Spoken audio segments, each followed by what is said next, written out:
Hello students, welcome to JS tutors. तो आज हम 11th standard commerce maths part 2 एक न्यू चैप्टर स्टार्ट करेंगे, प्रोबेबिलिटी।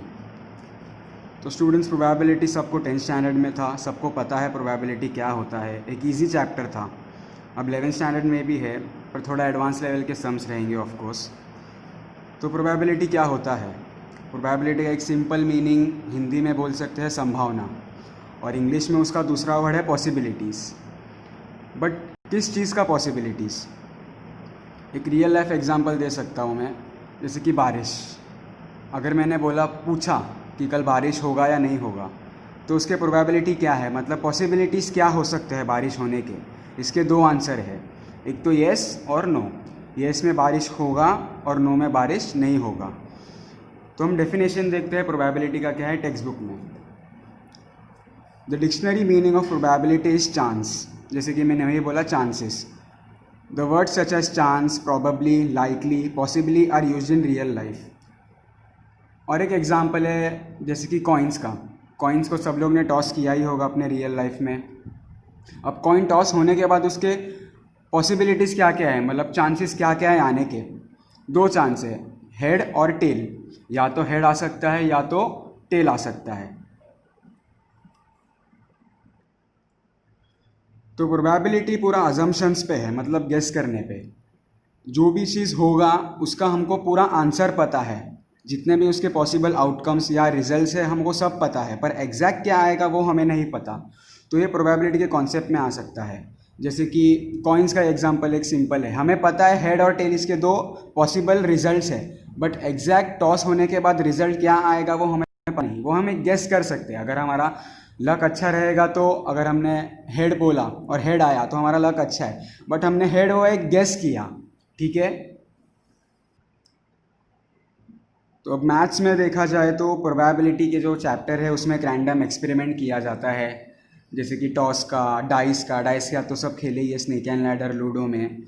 तो प्रोबेबिलिटी में जितने भी पॉसिबल आउटकम्स है रिजल्ट आने के, मतलब जो चांस है, जितने भी आंसर्स है वो हम सैम्पल स्पेस में लिखते हैं। 10th स्टैंडर्ड में भी सैम्पल स्पेस में लिखते थे। सबको सेट्स पता है क्या होता है, इंटरसेक्शन क्या होता है, यूनियन क्या होता है। तो ये सब जो छोटे छोटे कॉन्सेप्ट्स है वो हमको याद करना पड़ेगा 10th स्टैंडर्ड में से। तो जो मैंने सैम्पल स्पेस के बारे में बताया था, तो जितने भी पॉसिबल आउटकम्स है वो सैम्पल स्पेस में लिखा जाता है, कैपिटल एस। और सेट्स है तो इसलिए उसको कर्ली ब्रैकेट्स में लिखते हैं। अब ये जो एन ऑफ एस है, मतलब total number of elements in that particular set, या total number of elements in sample space को बोलते हैं एन ऑफ एस। और उसमें से जो फेवरेबल आउटकम्स है आने के, फेवरेबल मतलब जो चांस है आने के आंसर में, उसको हम एक इवेंट में लिखते हैं। अब वो इवेंट कौन सा भी इवेंट रह सकता है, A to Z में कौन सा भी कैपिटल लेटर एस को छोड़ के, क्योंकि ये सैम्पल स्पेस के लिए रहता है। तो A to Z में एस को छोड़ के कौन सा भी कैपिटल लेटर जो क्वेश्चन में दिया हो वो एक इवेंट रहता है, ठीक है। जो फेवरेबल आउटकम्स रहते हैं वो एक इवेंट सेट में लिखा जाता है। जैसे कि यहाँ पे एक इवेंट सेट है तो वो भी एक सेट ही रहेगा, इसलिए कर्ली ब्रैकेट्स में लिखे हैं। और सेम एन ऑफ ए। अब प्रोबेबिलिटी का फॉर्मूला तो सबको याद ही रहेगा, the required probability of any particular event. अब यहाँ पे ए दिया है इसलिए ए लिया है हमने, तो उसमें क्या रहेगा, probability of A equals to N of A, मतलब number of elements in set A upon number of elements in sample space. अब यहाँ पे 6 है इसलिए 6 आया, एन ऑफ एस में 12 है इसलिए 12 आया। अब 6 अपॉन 12 कितना देता है, हाफ। ये इजी था, ये थोड़ा रिवीजन कर लेते हैं हम। अब सेट्स के बारे में तो पता ही है, 9th स्टैंडर्ड के अलजेब्रा के फर्स्ट चैप्टर था सेट्स। तो बहुत बेसिक चीज़ें हमें याद रखनी है, जैसे कि union, intersection, mutually exclusive, exhaustive. अब याद नहीं रहा तो ठीक है, जैसे जैसे चैप्टर्स आगे बढ़ते जाएगा मैं वो कॉन्सेप्ट और थोड़े बहुत जो न्यू कॉन्सेप्ट्स है उसको भी इंट्रोड्यूस करते जाऊंगा।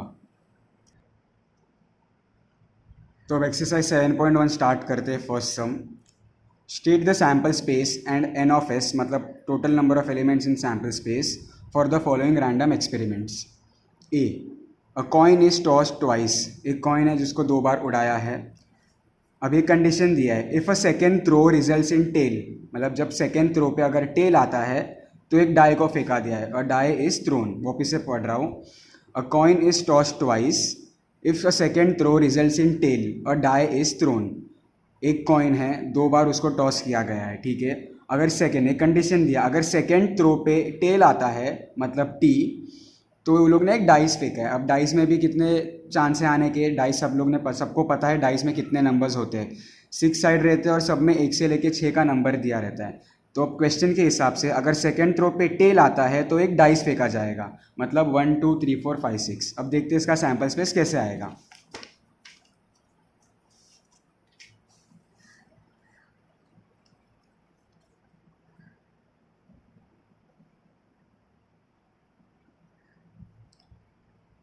तो अब 2 कॉइन टॉस किया है इसलिए 2 बार होगा।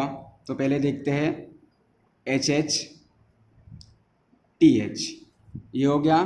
अब कंडीशन के हिसाब से इन लोग ने क्या बोला है, if second throw results in tail, तो सेकेंड थ्रो अब यह आ गया टेल, सेकेंड पे टेल आ गया, तो उसने कंडीशन के हिसाब से क्या बोला है कि एक डाइस को फेंका गया है, इसलिए 1। लेकिन अभी डाइस में कितने नंबर रहते हैं टोटल, 6, इसलिए हमें 6 अलग लिखना है। तो TT1 TT2 TT3 TT4 TT5 TT6, ये हो गया डबल टेल के लिए। अब और एक हो सकता है जो है HT, तो उसमें आ जाएगा HT1 HT2 HT3 up to HT6।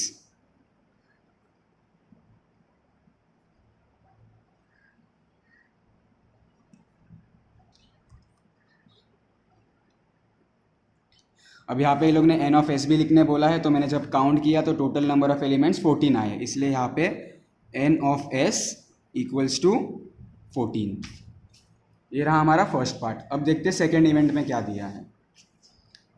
Same, a coin is toss twice if second throw results in head. अब यहाँ पे हेड दिया है, फर्स्ट क्वेश्चन में टेल था, अब यहाँ पे हेड दिया है, ठीक है। एक कंडीशन के बाद में वापस से सेम, एक कॉइन को 2 बार उड़ाया गया है।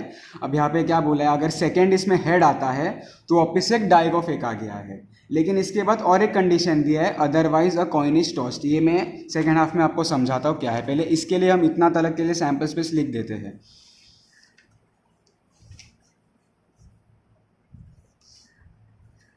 बी पार्ट के लिए अब यहाँ पे लोग ने हेड के लिए बोला है, तो हम लोग पहले टेल के लिए लिख देते हैं।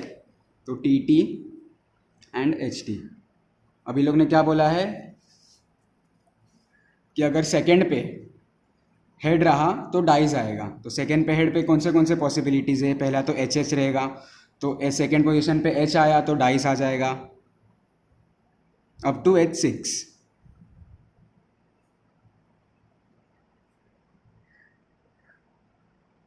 और कौन सा चांस है TH में, तो TH1 TH2 TH3 up to TH6।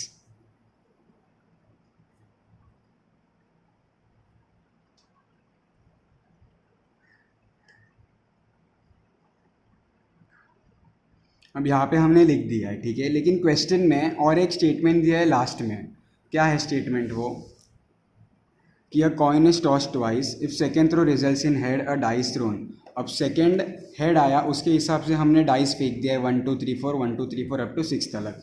पर लास्ट में ये लोग ने क्या बोला है कि otherwise a coin is tossed.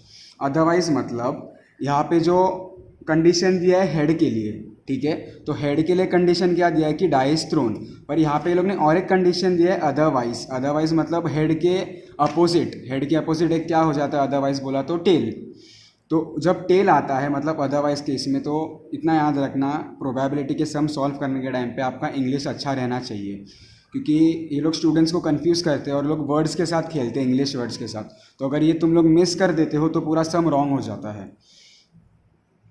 तो otherwise a coin is tossed, otherwise मतलब हेड के अदरवाइज में और कौन सा चांस है आने का, टेल। तो जब सेकेंड पोजिशन पे अगर टेल आता है तो वापस से एक कॉइन टॉस हो रहा है। वापस से बता रहा हूँ, a coin is toss twice, 2 बार टॉस किया है। If second throw results in head, second पे अगर हेड आता है डाइस थ्रोन। अब सेकेंड पे जहाँ पे हेड, जिधर हेड आया है वहाँ पे मैंने डाइस को फेंका है और 1 2 3 4 1 2 3 4 अप टू 6 तक लिखा है। लेकिन और एक स्टेटमेंट दिया है otherwise a coin is tossed. Head के अदरवाइज में क्या है, टेल। तो जब सेकेंड पोजीशन पे टेल आता है तो वापस से वो लोग ने एक कॉइन को टॉस किया है। तो यहाँ पे चेंजेस आ जाएंगे थोड़े सैम्पल स्पेस पे। तो जहाँ पे सेकेंड पोजीशन पे टेल है वहाँ पे हमें वापस एक कॉइन को टॉस करना है। तो जब कॉइन को टॉस करेंगे वापस से दो चांसेस रहेंगे, एक हेड के लिए और एक टेल के लिए। तो वहाँ पे चेक करना है कि कौन से जगह पे सेकेंड पोजीशन पे टेल है। एक यहाँ पे टेल है और यहाँ पे टेल है। अब क्वेश्चन के हिसाब से जब सेकेंड पोजीशन पे मतलब जो अदरवाइज बोला है, otherwise a coin is tossed, तो हेड के अदरवाइज में आ गया टेल, वापस से कॉइन को उड़ाना है। तो दो चांस रहेंगे कॉइन उड़ाने के बाद, वापस से क्या रहेगा, हेड और टेल। तो पहले हम एक हेड के लिए लिख देंगे, तो यहाँ पे एक एच ऐड हो जाएगा और यहाँ पे भी एक एच ऐड हो जाएगा, ठीक है। लेकिन कॉइन के उड़ाने के बाद दो चांसेस रहते हैं, हेड और टेल के लिए, तो इसलिए हम लोग को लास्ट में टेल के लिए भी लिखना है। तो triple T and H T T. तो कंडीशन के हिसाब से जहाँ पे सेकेंड पोजीशन पे टेल है, इधर इधर इधर और इधर, मैंने कॉइन को टॉस किया है। अब कॉइन को टॉस करने के बाद वापस से दो आ जाता है, हेड और टेल। तो यहाँ पे मैंने हेड के लिए लिख दिया और टेल के लिए भी लिख दिया। और हेड का जो कंडीशन था, अगर सेकेंड पोजीशन पे हेड रहा तो डाइस को फेंका है, इसलिए 1 2 3 4 up to 6, 1 2 3 4 up to 6। Second question, in a bag there are 3 balls, ठीक है। एक बैग के अंदर 3 बॉल है, black, 1 red and 1 green. 3 colour के बॉल है, ब्लैक कलर का, रेड एंड ग्रीन। अब क्या दिया है वो लोग ने, 2 balls are drawn one after another. 2 ball को निकाला गया है वो बैग में से, वन आफ्टर अनदर मतलब एक के बाद एक, विथ रिप्लेसमेंट। अब स्टूडेंट्स ये जो वर्ड है बहुत इंपॉर्टेंट है, ठीक है, विथ रिप्लेसमेंट। मैं बताता हूँ क्यों। क्वेश्चन में दिया है एक बैग के अंदर 3 कलर के बॉल है, ब्लैक, रेड और ग्रीन। उसमें से 2 बॉल को एक के बाद एक, ठीक है, एक साथ नहीं, एक के बाद एक है, जो वन आफ्टर अनदर बोला है मतलब एक के बाद एक, मतलब एक एक करके निकाला है। विथ रिप्लेसमेंट, रिप्लेसमेंट मतलब निकालने के बाद जो बॉल रहेगा, जो भी कलर का बॉल आया मेरे हाथ में, वो निकालने के बाद वो बॉल वापस से बैग के अंदर जाएगा, रिप्लेस हो जाएगा, मतलब विथ रिप्लेसमेंट हो जाता है वो, ठीक है। तो अगर सपोज एग्जांपल मैंने फर्स्ट टाइम मेरे हाथ बैग के अंदर डाला और ब्लैक कलर का निकला, ठीक है, ब्लैक कलर का निकला, मैंने ब्लैक लिख दिया। अब विथ रिप्लेसमेंट बोला है तो ब्लैक कलर का जो बॉल है वो बैग के अंदर वापस से जाएगा। तो जब मैं सेकेंड टाइम को बॉल निकालूंगा, क्योंकि यहाँ पे 2 बार बोला है, 2 balls are to be drawn one after the another, तो जब फर्स्ट टाइम ब्लैक निकलेगा, विथ रिप्लेसमेंट बोला है, बैग के अंदर वापस जाएगा। जब मैं सेकेंड टाइम वापस से हाथ डालूंगा तो मेरा चांसेस क्या रह सकता है कि ब्लैक बॉल वापस से आ सकता है। तो मतलब बॉल के जो कलर है वो रिपीट हो गए, वो होता है विथ रिप्लेसमेंट में। अगर विदाउट रिप्लेसमेंट बोला रहता तो अगर सपोज मैंने ब्लैक बॉल निकाल दिया तो बैग के अंदर वापस से नहीं जाएगा, तो सिर्फ वहाँ पे सिर्फ एक ही कलर मिलने के चांसेस है, रिपीट नहीं हो गए कलर। अब यहाँ पे विथ रिप्लेसमेंट बोला है तो जो कलर है वो रिपीट होने के चांसेस है। तो अब state the sample space and N of s लिखना है।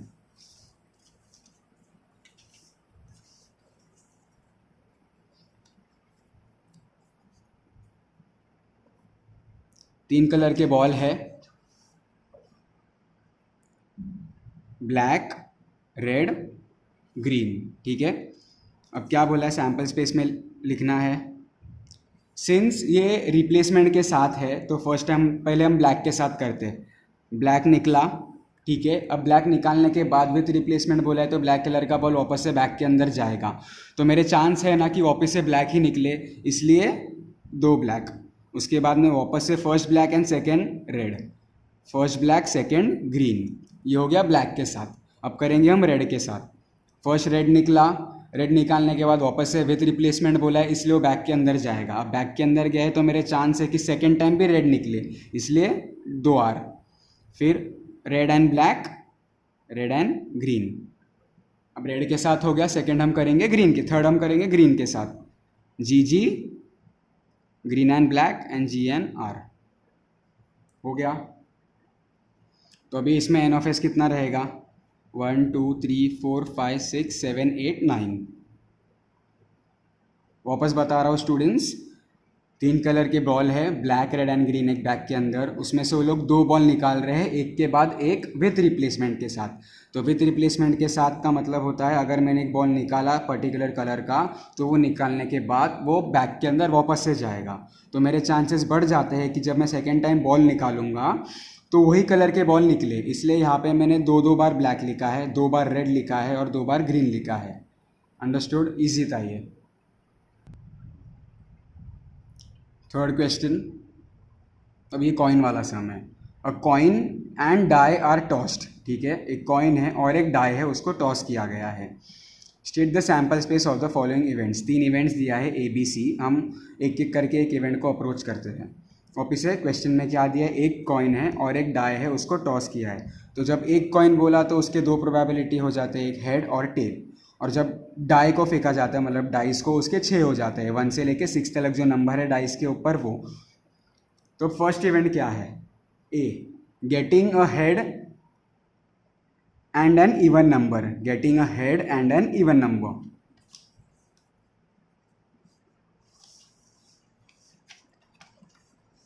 तो पहले तो हम सैम्पल स्पेस लिख देंगे इसका। सैम्पल स्पेस में क्या हो जाएगा,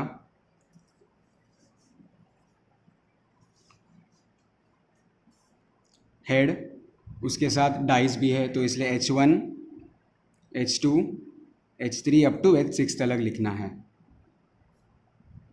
हेड के लिए हो गया। अब सेकेंड चांस क्या रह सकता है मेरा, टेल, तो T1 T2 up to T6।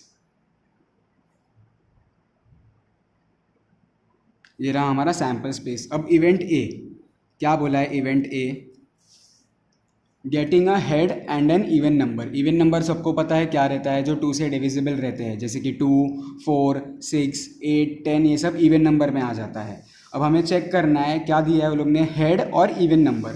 तो हेड तो ये रहा और इवन नंबर भी चेक करना है। 1 इवन नंबर है, नहीं है। 2 इवन नंबर है तो वो इसके अंदर आ जाएगा। 3 इवन नंबर है, नहीं है। 4 इवन नंबर है, यस आ जाएगा। 5 इवन नंबर है, नहीं। 6 है, यस। इजी था ये। तो फर्स्ट इवेंट हो गया। अब सेकेंड इवेंट क्या है, गेटिंग अ प्राइम नंबर। यहाँ पे हेड टेल नहीं बोला है, सिर्फ बोला है कि गेटिंग अ प्राइम नंबर। तो हमें सिर्फ हेड और टेल दोनों का कंडीशन दोनों का चांस लिखना पड़ेगा प्रोबेबिलिटी में, और उसके साथ प्राइम नंबर भी लिखना पड़ेगा। प्राइम नंबर क्या होते हैं, जो सिर्फ खुद के टेबल में आता है, जैसे कि 2, 3, 5, 7, 11, 13, ये सब प्राइम नंबर्स है जो सिर्फ खुद के टेबल में आता है, ठीक है। तो अभी सिंस ये लोग ने बोला नहीं है कि हेड चाहिए कि टेल चाहिए, तो हम दोनों के लिए लिखेंगे। तो पहले हेड के लिए लिखते हैं। हेड में कौन से प्राइम नंबर है, 2, 3 और 5।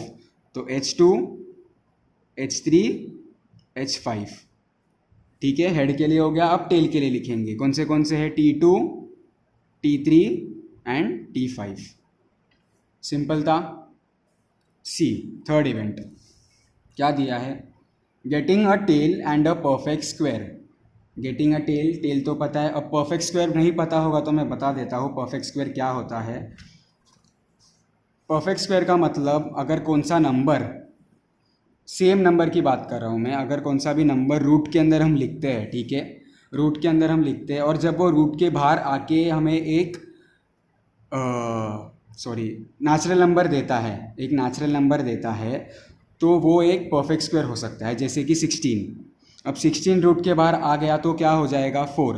अब ये 16 को हम कैसे लिख सकते हैं, 4 into 4 that is equals to 16। तो ये एक परफेक्ट स्क्वायर हो जाता है। अगर हम 2 सेम नंबर को मल्टीप्लाई करते हैं और अगर हमको एक रिजल्ट मिलता है और वो रूट निकालने के बाद हमको वही नंबर मिलता है, तो वो एक परफेक्ट स्क्वायर हो जाता है। अब परफेक्ट स्क्वायर में कौन से नंबर आते हैं, 1, 4, 9, 16, 25, 36, 49, ये सब परफेक्ट स्क्वायर है। क्यों, क्योंकि जब मैं इसको रूट के अंदर लिखता हूँ, अब मैं 49 लिख दिया, तो 49 रूट के बाहर आके क्या होता है, 7। अब 7 को मैं वापस से 7 के साथ मल्टीप्लाई करूँगा तो 49 ही हो जाएगा, ठीक है। तो ये हो जाता है परफेक्ट स्क्वायर। अब परफेक्ट स्क्वायर कौन से नहीं है, जैसे कि √5, √5 रूट के बाहर आने के बाद कुछ 2 पॉइंट में देता है, जो नेचुरल नंबर नहीं है, ठीक है। तो अब हमें चेक करना है कंडीशन में क्या दिया है, getting a tail and a perfect square, getting a tail and a perfect square. तो अब टेल कौन से है, यहाँ पे टेल है। परफेक्ट स्क्वायर कौन से रहेंगे, 1 और 4। तो C equals to T1 and T4।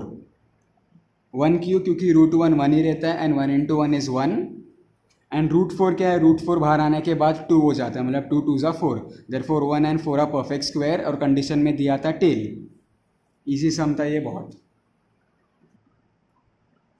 तो नेक्स्ट टाइम अब फिफ्थ सम देखेंगे। फोर्थ सम में थोड़ा एक न्यू कॉन्सेप्ट है, तो जो मैं इस लास्ट में बता दूंगा, न्यू कॉन्सेप्ट है।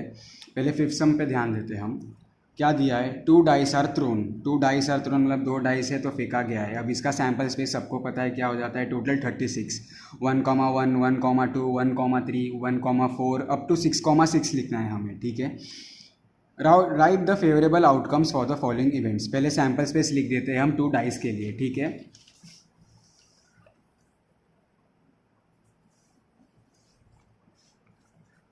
अब टू डाइस के लिए सैम्पल स्पेस लिखने बोला है तो मैं लिख रहा हूँ। क्या आएगा, 1,1, 1,2, 1,3 अप टू 6,6 लिखना है हमें।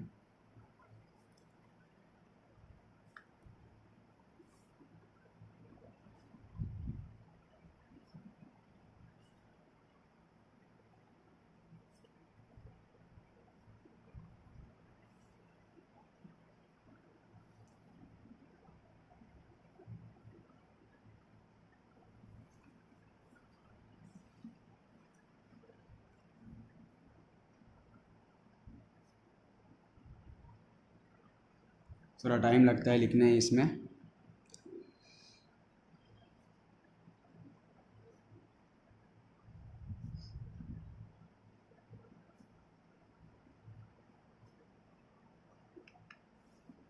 5,1, 5,2, 5,3,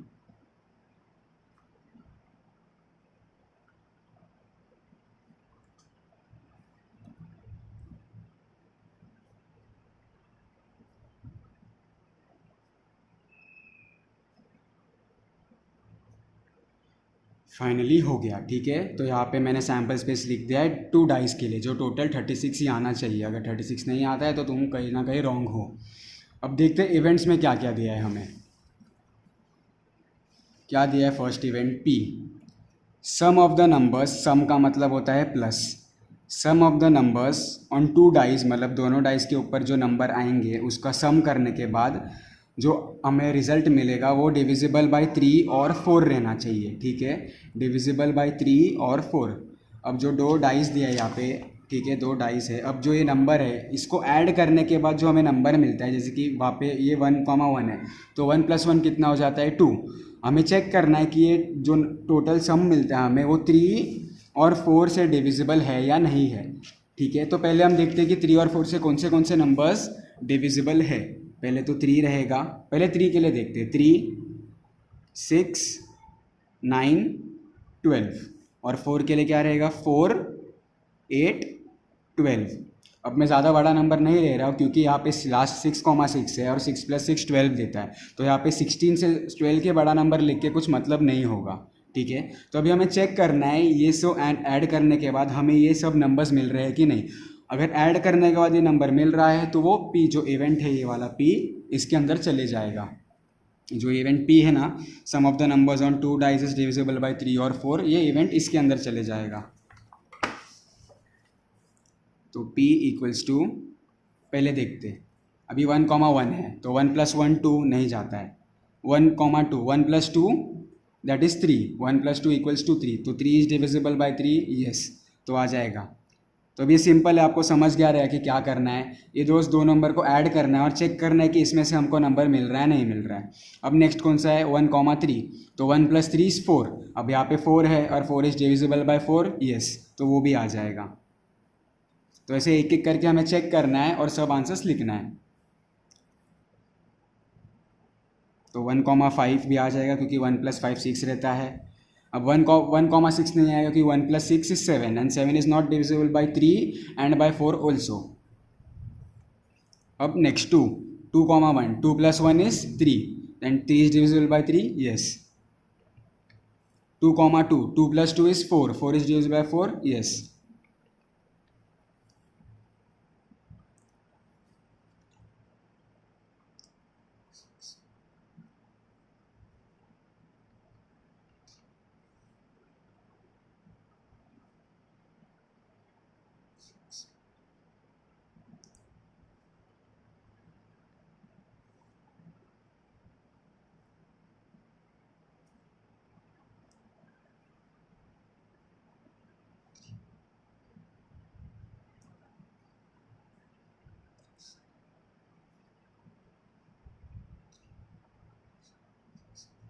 तो स्टूडेंट्स अब हम चेक करते हैं कि सब नंबर्स हमने लिखा है या नहीं लिखा है। अभी यहाँ पे 1+2 = 3 डिविजिबल बाई 3s, यहाँ पे आ जाएगा 1,3, 1,3, 1+3 = 4, yes, 1+5 6, yes, 2+1 3, yes, 2+2 4, yes, 2+4 6, yes, 2+6 8, yes, 3+1 4, yes, 3+3 6, yes। तो आप सब चेक कर सकते हो और देख सकते हो कि राइट है कि नहीं है। अब यहाँ पे इसका जो sample space number of P भी लिखना बोला है, नहीं लिखने बोला है, तो हम तो एन ऑफ पी नहीं लिखेंगे। अब सेकेंड इवेंट क्या दिया है, Q, sum of the numbers on 2 dice is 7। मतलब जो यहाँ पे 2 डाइस है उसका ऐड करने के बाद हमें चेक करना है कि 7 है या नहीं है। अगर 7 आता है तो हम लिख देंगे। वापस बता रहा हूँ, 7 of the numbers on 2 dice मतलब बोथ द डाइस इज 7। सम मतलब प्लस, 2 डाइस मतलब दोनों डाइस के ऊपर जो नंबर है, ये सब जो नंबर्स है हमको प्लस करके 7 लाना है। अगर 7 है तो हमें वो इवेंट में लिखना है। तो अब कौन से नंबर्स हमें 7 देंगे, Q इक्वल्स टू 1,1 नहीं देगा, 1,2 नहीं देगा, 1,3 नहीं देगा, डायरेक्ट लास्ट में आएगा 1,6, क्योंकि 1+6 = 7, तो इसमें आ जाएगा। नेक्स्ट कौन सा है 2,5, 2+5 = 7। नेक्स्ट कौन सा है 3,4, 3+4 = 7।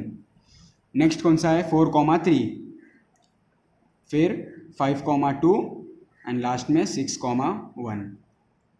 अब यहाँ पे मैंने जितने भी नंबर्स लिखा है, 1+6 = 7, 2+5 = 7, 3+4 = 7, 4+3 = 7, 5+2 = 7 एंड 6+1 = 7। सब 7 मिल गया। और यहाँ पे कौन से भी ऐसे नंबर्स नहीं है जो मेरे को टोटल मतलब सम में 7 दे रहा है। और क्वेश्चन में क्या पूछा था कि sum of the numbers on two both the dice is 7। तो मैंने 7 के जितने भी नंबर्स टोटल मुझे दे रहे सम, सब मैंने लिख दिया है। तो ये सम इतना ही था।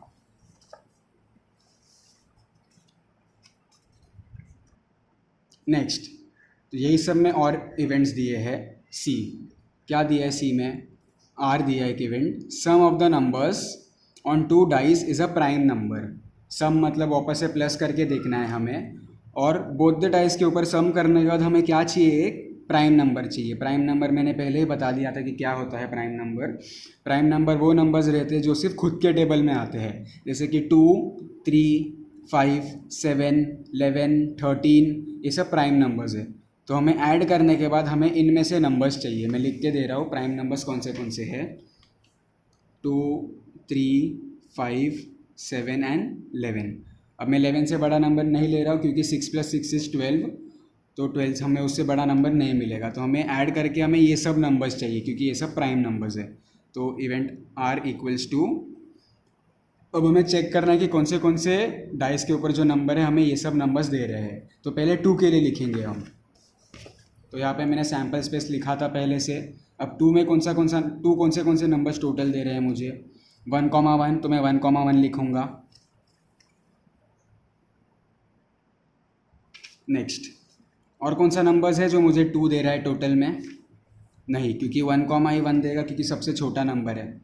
बाकी का कौन सा है, नेक्स्ट नंबर है 3, प्राइम नंबर है। अब 3 कौन से नंबर्स देंगे मुझे, एक 1,2 देगा और एक 2,1 देगा, तो मैं वो दोनों लिख दूंगा अभी। तो 1,2 एंड 2,1। नेक्स्ट नंबर कौन सा है 5। 5 में कौन से नंबर्स देंगे, 1,4, 2,3, 3,2 एंड 4,1। तो मैं ये सब नंबर्स लिख रहा हूँ, 1,4, 4,1, 2,3 एंड 3,2। और कौन से नंबर्स है जो मुझे 5 दे रहे हैं, चेक कर लेते हैं। नहीं, नेक्स्ट नंबर प्राइम नंबर कौन सा है 7। 7 में कौन सा रहेगा, 1,5, 2,5, सॉरी 1,5 नहीं, माय मिस्टेक, 1,6, 2,5, 3,4, 4,3, 5,2 एंड 6,1। तो अब मैं 7 के लिए लिख रहा हूँ 1,6 एंड 6,1, then 2,5 and 5,2, 3,4, 4,3। सब हो गए 7 के लिए। अब लास्ट नंबर कौन सा है? 11। तो 11 में सिर्फ दो नंबर देगा, एक 5,6 है और 6,5 है। तो 5,6 एंड 6,5, ये इवेंट हमारा सक्सेसफुल रहा।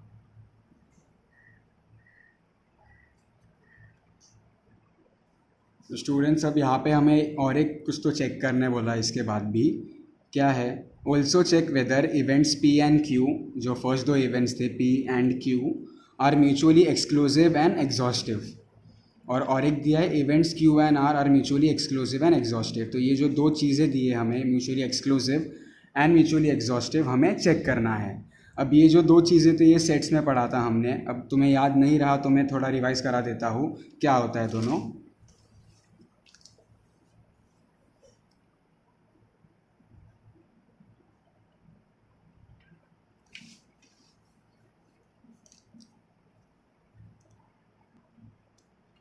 तो फॉर म्यूचुअली एक्सक्लूसिव, अब दो सेट को बोला है, दो सेट को चेक करते हो, ऑब्वियसली हम एक सेट को चेक नहीं कर सकते। सो इफ़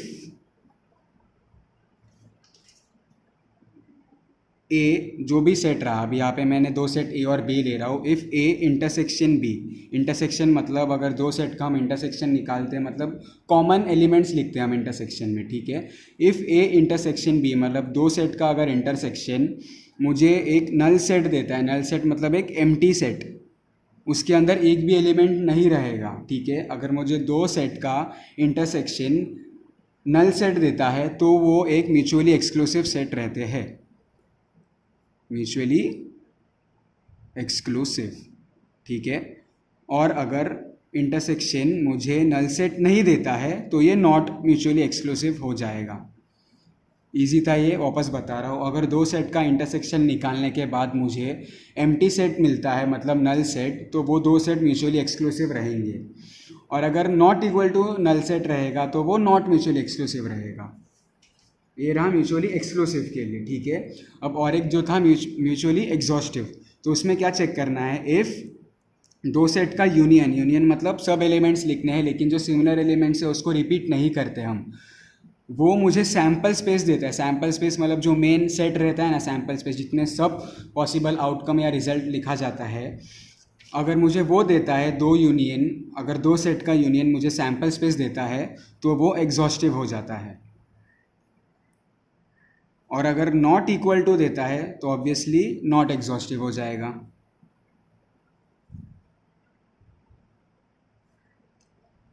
ठीक है, तो अब क्वेश्चन में हमें क्या फाइंड करने बोला है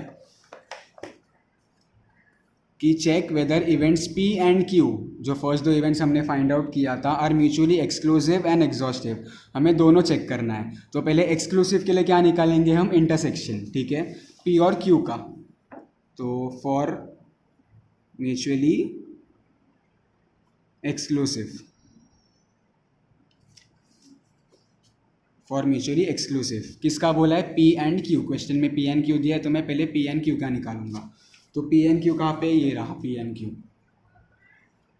अब हमें इसका इंटरसेक्शन निकालना है। इंटरसेक्शन मतलब सिर्फ जो कॉमन एलिमेंट्स है, जो सेम सेम एलिमेंट्स है, वही आता है पी एंड क्यू में, इंटरसेक्शन में। तो P intersection Q equal to, अब हम चेक करते हैं कि कौन से कॉमन एलिमेंट्स है। कुछ नज़र आ रहा है तुम्हें कॉमन? 1 2 है, नहीं है। 1 3 है, नहीं है। 1 5 है, नहीं है। 2 1 है, नहीं है।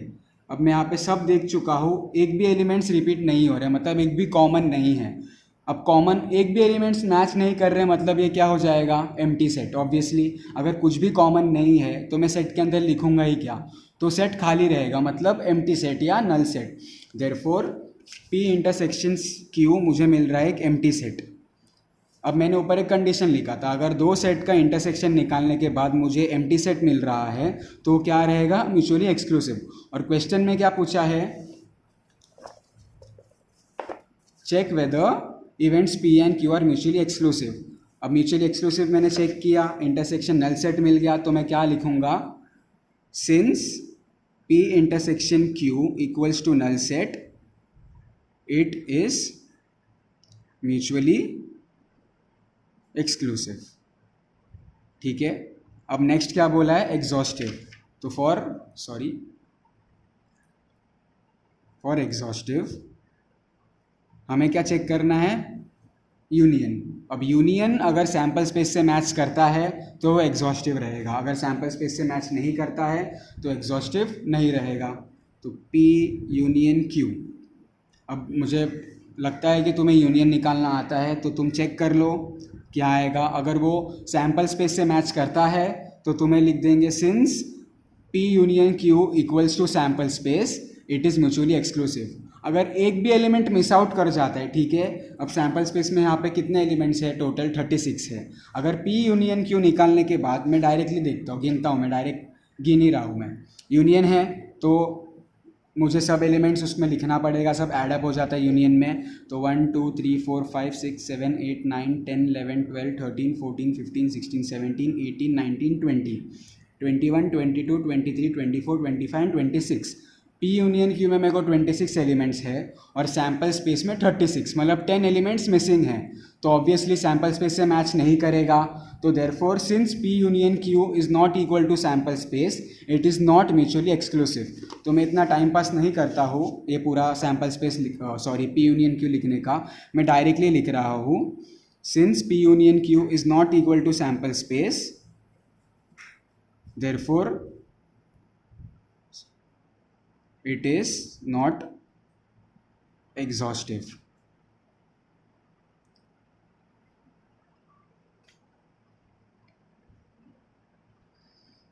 तो अब जो सेकेंड फाइंड करने बोला है, events Q and R are mutually exclusive and exhaustive, तो ये तुम खुद से कर सकते हो क्योंकि मैंने फर्स्ट वाला बता दिया है। सिर्फ क्या करना है, तुम्हें Q एंड R का इंटरसेक्शन निकालना है।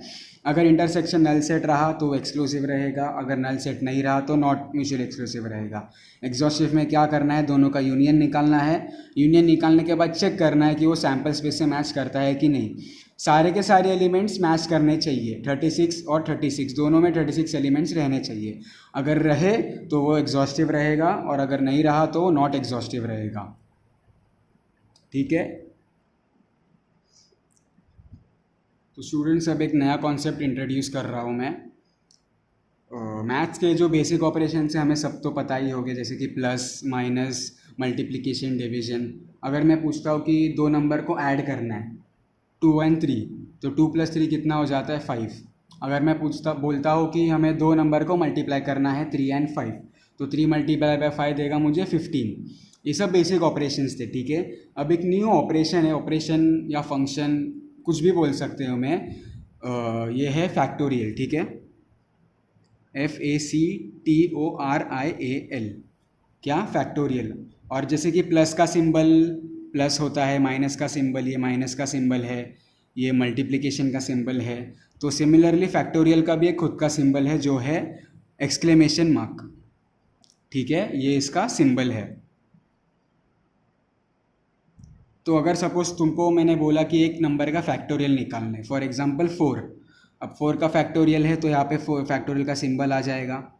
बहुत ईजी है, कुछ नहीं करना है, 4 से जो जितने भी छोटे नंबर्स है हमें उसको मल्टीप्लाई करना है 1 तक, ठीक है।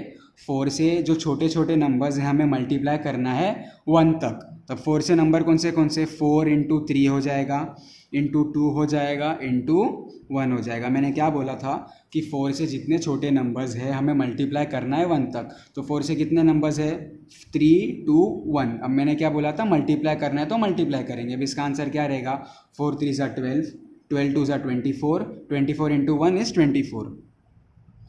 ठीक है, इजी था, कुछ नहीं करना है, सिर्फ जो भी नंबर रहेगा उससे छोटे नंबर से तुमको मल्टीप्लाई करना है अप टू 1।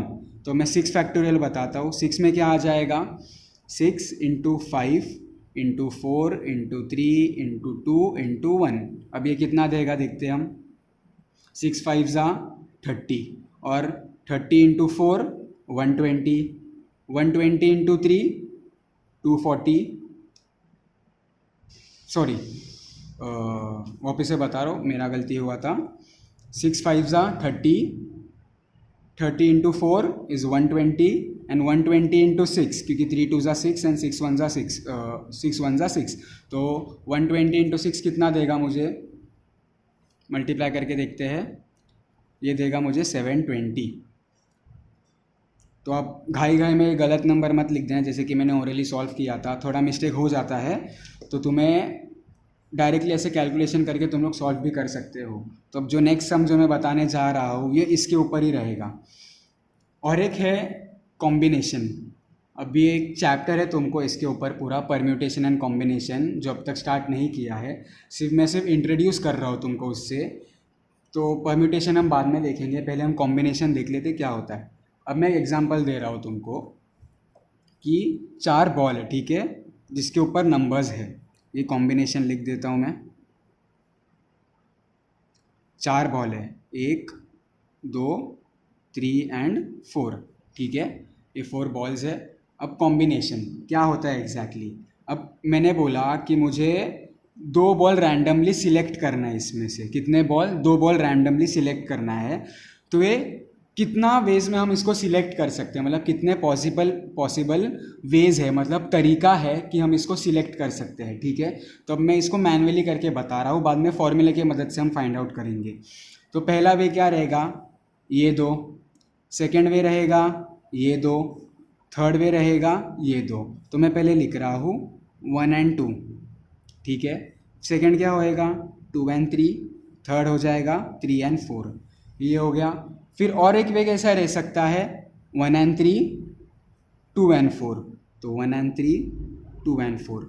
और कौन से वे रह सकते हैं 1 4, ठीक है, तो ये आ जाएगा 1,4। और कौन सा वेज है बचा कि हम इसको लिख सकते हैं,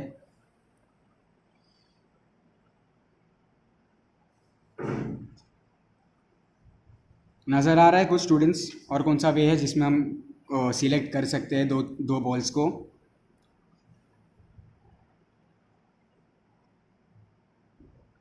नहीं, ठीक है।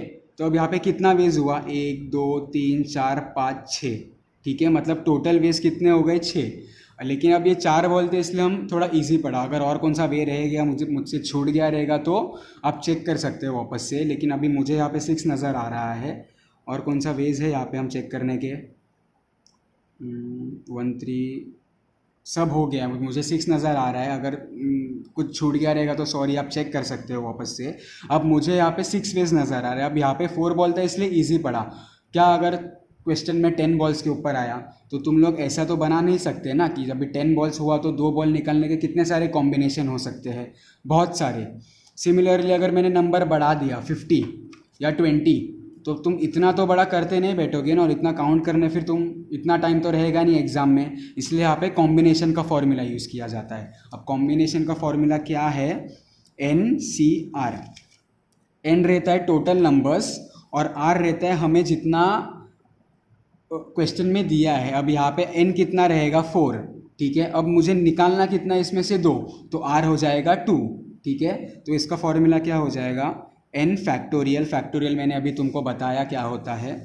तो n factorial upon n minus r factorial into r factorial. वापस बता रहा हूँ, n रहता है टोटल नंबर ऑफ जो भी पर्टिकुलर चीज़ रहेगा, और r रहेगा जो भी इवेंट में हमें चूज़ करना है। अब यहाँ पे एग्जांपल मैंने 4 बॉल दिया था इसलिए n के जगह पे 4 आएगा, और मैंने बोला हमें 2 बॉल निकालना है इसलिए r के जगह पे 2 आ जाएगा, ठीक है। तो फॉर्मूले से देखते हैं कि कितने वेज पॉसिबल है ये एग्जांपल के हिसाब से। तो मैं n के जगह पे 4 डाल के देखता हूँ और r के जगह पे 2 इक्वल्स टू, तो क्या आ जाएगा 4 factorial upon 4 minus 2 factorial into r क्या है 2 फैक्टोरियल। तो ऊपर क्या आ जाएगा 4 into 3 into 2 into 1 upon 4 minus 2 is 2, that is 2 factorial into 2 factorial. अब ये दो मल्टीप्लाई नहीं होगा क्योंकि दोनों अलग है, ठीक है। तो 4 into 3 into 2 into 1 upon 2 into 1 into 2 into 1। अब जो कैंसिल हो रहा है टर्म्स वो कैंसिल कर देंगे, यहाँ पे 2 कैंसिल हो गया, ठीक है। ये 1 चले गया, 1 तो नॉर्मल 1 ही रहता है, 2 1 ज़ा 2 2 ज़ा, क्या बचा हमारे पास 2 into 3 that is equals to 6, ठीक है। और मुझे यहाँ पे 6 मिला, और जो मैंने मैन्युअली सॉल्व किया था वो भी 6 ही था, मतलब मैं राइट था। तो कुछ भी कॉम्बिनेशन मेरे से छूटा नहीं, तो ये भी 6 मिला, फॉर्मूले के हिसाब से मैं गया वो भी 6 मिला। तो मतलब ये तो 4 बॉल्स के लिए थे इसलिए मैंने मैन्युअली सॉल्व करके फटाफट मिल गया। अभी सपोज 10 बॉल्स मिल जाते। एक मैं और एक एग्जांपल बताता हूँ। सपोज एक क्लास में 50 बच्चे हैं और टीचर को 2 मॉनिटर सिलेक्ट करना है। तो अभी मैम के पास, टीचर के पास 2 मॉनिटर सिलेक्ट करने के लिए ऑप्शंस कितने हैं? 50 स्टूडेंट्स। तो अब मैम किसको भी सिलेक्ट कर सकती है, तो मैम के पास 50 वेज है। अब कितना सारा रहेगा, मैं अगर नाम तो नहीं बता सकता मैं, क्योंकि 50 स्टूडेंट्स के भी नाम बताने गया तो टाइम हो जाएगा, तो मैं नंबर्स के हिसाब से गया 1 to 50 स्टूडेंट्स हैं। तो मैम के पास ऑप्शन क्या रहेगा? 1 2, फिर 2 3, फिर 3 4, फिर 4 5, 5 6, 6 7, 7 8, 9 10, ऐसे कितने सारे ऑप्शंस बन सकते हैं, इतने सारे कॉम्बिनेशंस बन सकते हैं। तो अब ये सब हम काउंट तो करते बैठ नहीं सकते, कितना टाइम कंज्यूमिंग रहेगा ये, इसलिए यहाँ पे हम कॉम्बिनेशन का फॉर्मूला यूज़ करेंगे, दैट इज़ NCR। तो अब यहाँ पे छोटे नंबर्स थे 4C2, इसलिए फटाफट हो गया मैनुअली, ठीक है। तो अभी मैंने क्या बोला, एग्जाम्पल के हिसाब से हम देखने गए तो 50 स्टूडेंट्स मतलब n के जगह पे 50 आ जाएगा। अब टीचर को मॉनिटर कितना बनाना है? 2, तो r के जगह पे 2 आ जाएगा, तो 50C2 फॉर्मूला में सब्स्टिट्यूट करो, जो आंसर मिलेगा वो रहेगा टोटल नंबर ऑफ वेज, मतलब n ऑफ s, ठीक है। तो अब हम फोर्थ सम देखेंगे, ये कॉन्सेप्ट के ऊपर है पूरा का पूरा। Find total number of distinct possible outcomes that is n of s for each of the following events. Random experiments. First, from a box containing 25 lottery tickets, एक बॉक्स के अंदर 25 लॉटरी टिकट्स है। Any 3 tickets are drawn at random, ठीक है। अभी 25 में से हमें 3 रैंडमली टिकट्स निकालने हैं।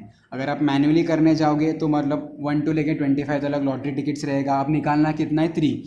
तो कॉम्बिनेशन क्या हो सकता है? 1 2 3, फिर उसके बाद में 2 3 4, फिर 3 4 5, फिर 4 5 6, ऐसे आप लिखते बैठोगे तो कितना टाइम कंज्यूमिंग रहेगा, इसलिए हम यहाँ पे कॉम्बिनेशन का फॉर्मूला यूज़ करेंगे, that is NCR।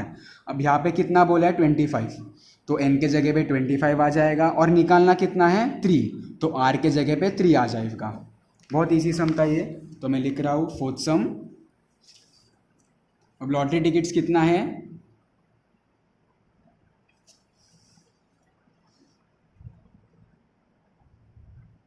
Equals to 25। निकालना कितना है? रैंडमली 3 टिकट्स आर ड्रॉन, ठीक है। तो n of s for this क्या हो जाएगा? Equals to NCR। n कितना है? 25, तो 25। c कितना, r कितना है हमें निकालना है? 3, तो 3। अब फॉर्मूले के हिसाब से फॉर्मूला क्या था?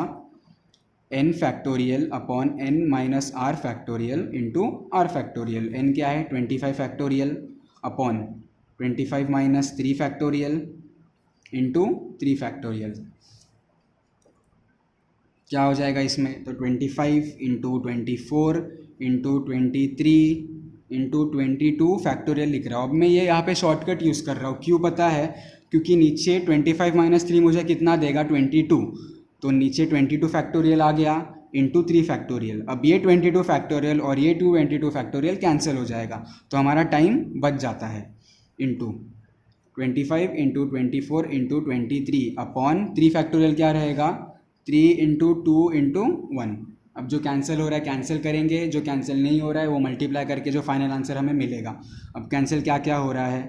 2 1 ज़ा 2, 12 ज़ा, 3 1 ज़ा 3, 4 ज़ा, लास्ट में क्या बचता है? 25 इंटू 4 इंटू 23। अब ये मल्टीप्लाई करने के बाद जो आंसर मिलेगा हमें वो फाइनल आंसर रहेगा। अब कितना मिलता है देखते हैं। तो 25 इंटू 23 करता हूँ मैं, पहला जो बड़ा नंबर है। 5 3 ज़ा 15, 1 कैरी, 3 2 ज़ा 6, 7 0 10, 1 2 2 ज़ा 4 5, दैट इज़ 575। और एक नंबर है 4, 5 4 ज़ा 20, 2 कैरी, 7 4 ज़ा 28, 28 प्लस 2 इज़ 30, 3 कैरी, 5 4 ज़ा 20, 23, मतलब 2 3 0 0 बेस है हमारे पास। 25 टिकट में से 3 टिकट्स निकालने के 2300 वेज है। अब ये इतना हम काउंट करते बैठे तो कितना टाइम लग जाता, इसलिए हम लोग ने फॉर्मूला, कॉम्बिनेशन फॉर्मूला यूज़ किया। ये वाला सम इजी था, तो आप आगे के जितने भी सम्स है इसके ऊपर तुम खुद से सॉल्व कर सकते हो। अब देखिए सेकंड क्या दिया है। From a group of 4 boys and 3 girls, एक ग्रुप है 4 बॉयज़ और 3 गर्ल्स के, ठीक है। तो टोटल कितने हो गए? 7, 4 + 3 = 7। Any 2 students are selected at random. कितने स्टूडेंट्स चाहिए हमको? 2, कितने में से? 7।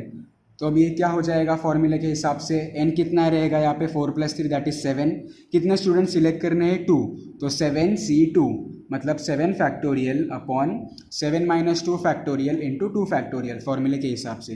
तो ये सम आप खुद से कर सकते हो। थर्ड में क्या दिया है हमें, 5 balls are randomly placed into 5 cells such that each cell will be occupied। 5 balls है, 5 सेल है, मतलब 5 कबर्ड जैसे सेल्स हैं। हमें एक बॉल एक एक सेल में डालना है सच दैट एक भी सेल खाली नहीं रहेगा, मतलब सब सेल ऑक्यूपाइड, मतलब एक भी सेल खाली नहीं रहेगा। तो इसमें क्या करना है, बहुत ईजी, इसमें कॉम्बिनेशन का फॉर्मूला यूज़ नहीं करना है, हमें फैक्टोरियल का फॉर्मूला यूज़ करना है। 5 बॉल है, ठीक है, और 5 सेल है। अब इसमें क्या होगा, हमें देखना है हर बॉल को ईच इंडिविजुअल सेल में डालना है सच दैट एक भी सेल खाली नहीं रहा। तो ये बॉल इसके अंदर चले गया तो एक बॉल कम हो गया, एक सेल कम हो गया, कितने बच गए, 4 cell 4 ball, sorry 4 ball 4 cell. ये इसके अंदर चले गया तो क्या हो जाएगा, 3 बॉल बचेगा और 3 सेल बचेगा। फिर ये इसके अंदर चले जाएगा, कितना बचा, 2 बॉल 2 सेल। ये इसके अंदर चले गया, 1 बॉल 1 सेल, तो क्या हो जाएगा 5 × 4 × 3 × 2 × 1। अब ये 5 4 3 × 1 क्या हो जाता है, 5 फैक्टोरियल। अब कितना बचा ये, 5 फैक्टोरियल कितना होता है, 5 4 ज़ा 20, 23 ज़ा 60, 62 ज़ा 120। मतलब हमारे पास 5 बॉल को 5 अलग अलग सेल में डालने के लिए हमारे पास 120 डिफरेंट वेज़ है। अब 120 डिफरेंट वेज़ मतलब मैं बता रहा हूँ, पहला बॉल इसमें जा सकता है, इसमें जा सकता है, इसमें जा सकता है, इसमें जा सकता है, इसमें जा सकता है, ये एक 5 वे हो गया। फिर सेकेंड बॉल इसमें जा सकता है, इसमें जा सकता है, इसमें जा सकता है, इसमें जा सकता है, ये अलग 4 वे। तो अब ये हर बॉल के लिए करते बैठेंगे तो कितना टाइम चले जाएगा, इसलिए हम लोग ने फैक्टोरियल का फॉर्मूला यूज़ किया, दैट इज़ 5 फैक्टोरियल। अगर यहाँ पे 6 बॉल्स एंड 6 सेल्स दिया रहता तो यहाँ पे 6 फैक्टोरियल आता। अगर 10 बॉल्स 10 सेल्स दिया रहता तो 10 फैक्टोरियल यूज़ होता। ईजी था ये सम। तो अब जो नेक्स्ट है देखो, नेक्स्ट वही दिया है, 6 students are arranged in a row for photograph. 6 students है, अरेंज करना है, तो कौन से वेज में रह सकते हैं, 6 फैक्टोरियल वेज में, that is 6 × 5 × 4 × 3 × 1 that is 720। Easy था, ठीक है। अब जो अगले सम्स है वो आप इजीली खुद से कर सकते हो, ज़्यादा हार्ड नहीं है। ये जो कार्ड वाला सम है 10th स्टैंडर्ड में था, आप खुद से कर लोगे। 52 कार्ड्स रहते, सबको पता है। कार्ड में 4 शेप के पैटर्न रहते हैं, heart, diamond, spade and club, ये भी सबको पता है। हर एक जो हार्ट और डायमंड है वो रेड कलर के रहते हैं, spade and club black colour के रहते हैं। हर एक सूट में, मतलब जो सूट मतलब जो इंडिविजुअल जो पैटर्न रहता है ना, हार्ट, उसको सूट बोलते हैं। उसके अंदर हर एक में इक्वल नंबर ऑफ कार्ड्स रहते हैं, 13 13 13 13, एज से लेके 2 तक, ठीक है। जैसे कि हिंदी में ही बोल देता हूँ मैं, इक्का, बादशाह, रानी, गुलाम, फिर 10 9 8 अप टू 2 तक। तो सबको पता है, सब ने कार्ड्स खेला रहेगा, नहीं खेला रहेगा तो आप गूगल पे जाके सर्च भी कर सकते हो क्या रह सकता है कार्ड्स के अंदर। तो आप बाकी जो 3 सम्स है वो सॉल्व कर सकते हो। अगर आपको नहीं समझता है कुछ तो कमेंट सेक्शन ओपन रहेगा, आप पूछ सकते हो। नेक्स्ट वीडियो में मैं आपको बता दूंगा। तो ये रहा फर्स्ट एक्सरसाइज, नेक्स्ट वीडियो में आपको सेकंड एक्सरसाइज बताऊंगा। Thank you so much.